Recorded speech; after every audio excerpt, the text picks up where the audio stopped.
Hello, Card Pixel just good to hear, and welcome back to my DreamWorks DVD collection. We're on part 3 now, so let's go. This is what here is How to Train Your Dragon. The perfect family film, 4 stars, says Daily Mirror. Here's the front, the side, the back. Flaming brilliant, 4 stars. Funny and touching. It's a PG contains frequent mild threat, parental guidance, general review, but some things may be unsuitable for children. Also, just the anime one, just so you know. It's the anime from 2010. And there's a disc for How to Train Your Dragon. Yeah. I honestly really like this film.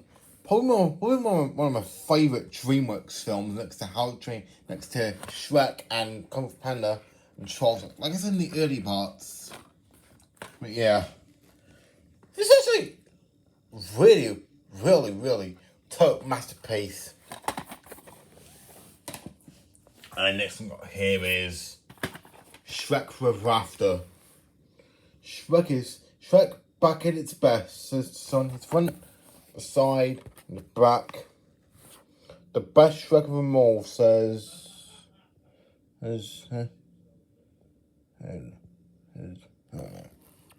special features include spotlighting on Shrek, the lead scenes, filming commentary, and much more. It even contains mild fight scenes used before. And here's a disc for Shrek Forever After. Yeah, I think this is like a really good end to the Shrek franchise. But then we all thought it was just the last one. Well, we're wrong, because we're getting a 5th one soon. But one of that, still good. And really good voice acting as well, like in the other films. And did you know this? Yeah, John Hamm's in this film. Like the guy who voiced Mayor Jerry in Hoppers and Centennial Prime in Transformers 1. Sorry. Yeah, he also voiced Herb Overkill in Minions. Yeah, shouldn't have this. Good. And next one up here is Megamind. Wonderfully entertaining, 5 stars, says Sunday Mirror. Here's the front, side, and the back. Brilliant, 4 stars.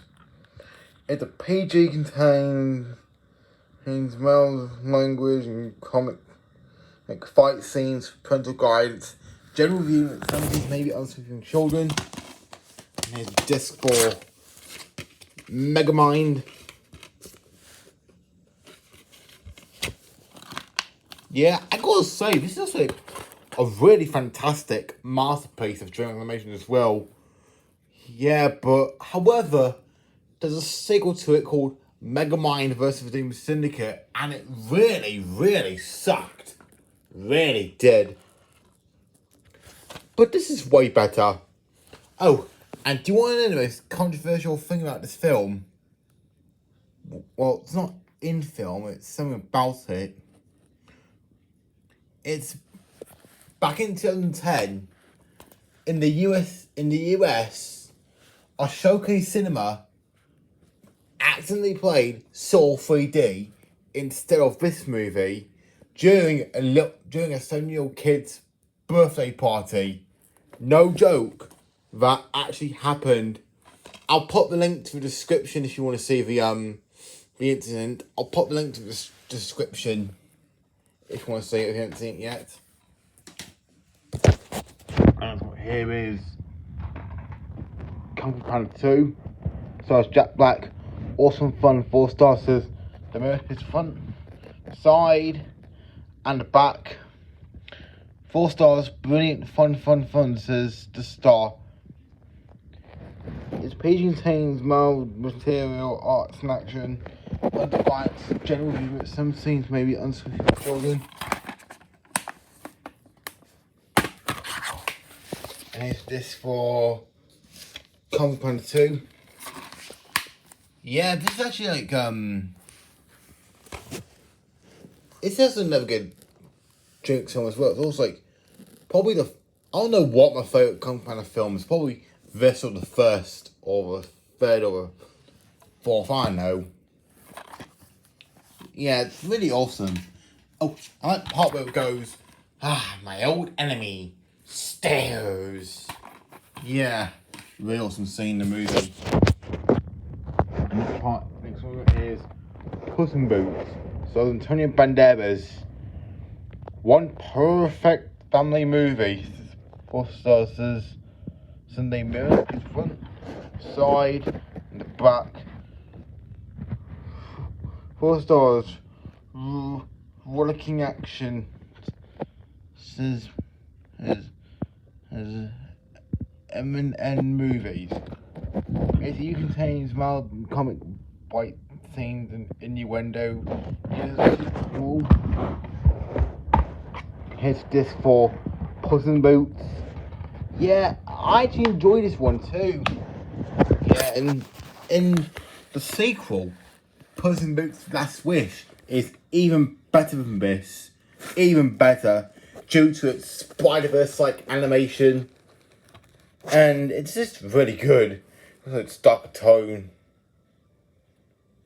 Yeah, and it's a really good spin-off to Shrek. Oh, and Chris Miller, the director of this film and Shrek the Third, would later on end up directing the god-awful animated Smurfs movie from last year, which, oh my god, I hate that film so much. But this is way better than Smurfs 2025. And this is what here is Madagascar 3, Europe's Most Wanted. 4 stars, says the Sun. Hilarious. The best one yet, says Box Office Magazine. His front, side, and back. Fantastic features. Big top cast. High flying delete things.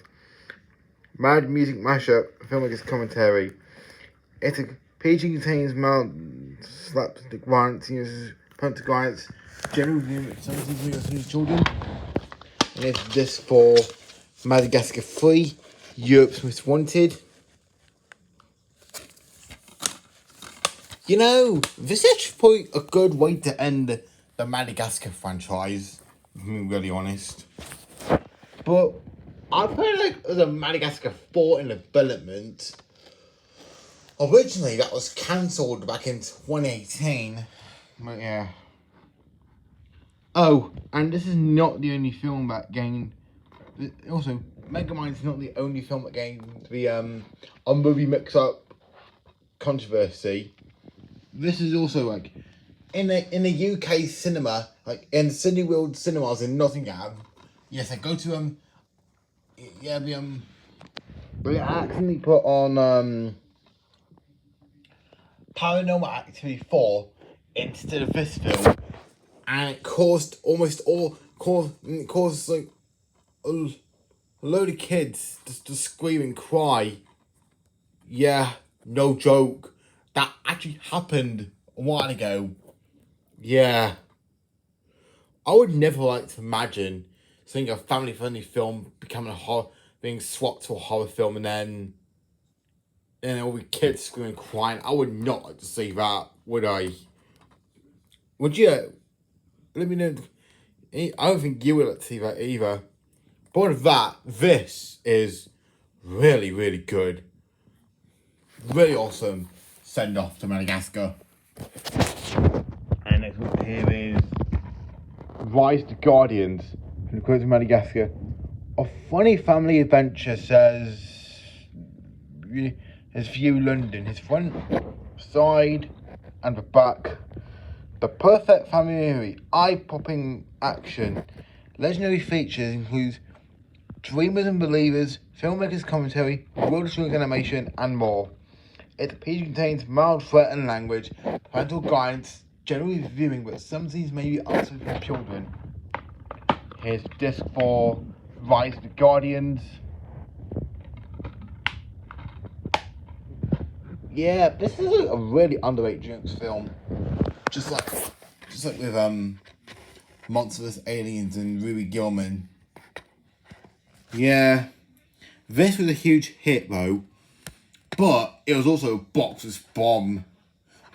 So this is basically like the Treasure Planet of the DreamWorks animation films, because it was so good, but accidentally bombed box office. Yeah. And I haven't seen this movie for ages. I think when Christmas comes around here, I probably might rewatch this movie. Yeah, when Christmas comes around. Because it is based around Christmas. Like, I'm quite familiar with characters like Jack Frost, Santa Claus, and the Easter Bunny, and the Sandman, and the Tooth Fairy, and the elves. I'm quite familiar with those characters. So, yeah. So that's part 3. Stay tuned for part 4, guys.